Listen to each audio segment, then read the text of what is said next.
கர்த்தரும் இரட்சகருமாகிய இயேசு கிறிஸ்துவின் நாமத்தில் உங்கள் யாவருக்கும் அன்பின் வாழ்த்துக்கள்.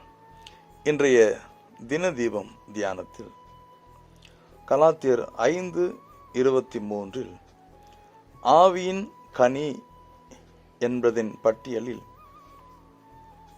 8ஆவதாக வருகிற சாந்தம் என்பதை குறித்து இன்றைக்கு நாம் தியானிக்க போகிறோம். மத்தேயு 5:5 சாந்த குணமுள்ளவர்கள் பாக்கியவான்கள், அவர்கள் பூமியை சுதந்தரித்து கொள்வார்கள். இந்த சாந்த குணம் என்று சொல்லும் பொழுது அது இயேசு கிறிஸ்துவின் சுபாவத்தை, இயேசு கிறிஸ்துவின் வாழ்க்கையை நமக்கு காண்பிக்கிறது.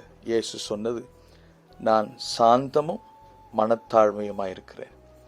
அந்த சுபாவம் நம்மை பாக்கியவானாய் மாற்றுகிறது. இந்த வசனத்துக்கு நம்மை ஒப்பு கொடுப்போம். ஆமென்.